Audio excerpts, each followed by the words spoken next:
Hello, welcome to the News Chronicle TV. My name is Hassan Haruna. Here are the summary of the news that have been trending in the northern Nigeria.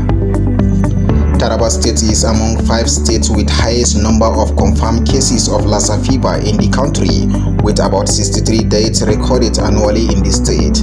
The surveillance officer with the World Health Organization (WHO) in Taraba State, Halilu Sani Abubakar, disclosed this at the weekend. Islamic Cleric Sheikh Gumi urged Nigerian military orders to protect peace deal with Bandits, says they should be rehabilitated like Niger Delta militants. The National Drug Law Enforcement Agency (NDLEA) Plateau State Command has uncovered a 5-hectare cannabis farm in Magama district of Laktang South local government area of the state. 2 suspects were arrested and the farm destroyed on the spot. Now in security, the Nigerian Air Force has dealt a heavy blow to insurgents in the northeast, killing over 25 Boko Haram terrorists. Precious night airstrike last week in Banki, Borno. Operation Hadin Kai highlights NAF increasing role in disrupting insurgents' network and denying them safe haven in Borno and Yobe states. Armed men believed to be headsmen and bandits have carried out a deadly ambush on combined squads of security operatives in Katsina Ala local government area of Benue State.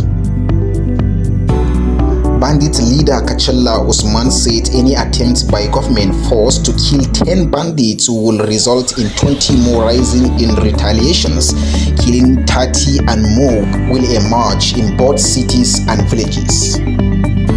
Now politics. The North Central All Progressive Congress APC Forum has appealed to President Bola Ahmed Tinubu to caution opposition governors accused of harassing and intimidating APC members in their state. A leader who failed to perform should be voted out, says former President Goodluck Ebele Jonathan. ICPC, EFCC and police were all used against us just to stop our plans, says Konkoso. APC mocks PDP over 2027 zoning U-turn, call opposition party directionalists. El Rufai meets allies in Kaduna as ADC coalitions launch ahead of 2027 general elections.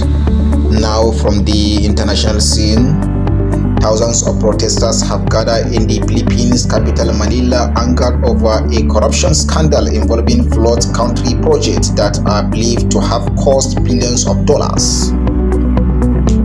Iran's top security bodies has warned that actions by France, Germany and UK to recompose international sanctions will effectively suspend its cooperation with the United Nations nuclear watchdog.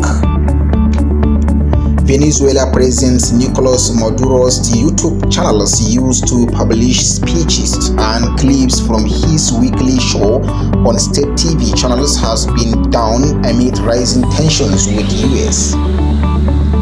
For more information, subscribe to our YouTube channels at the News Chronicle. Follow us in Facebook, X, like, comment and share.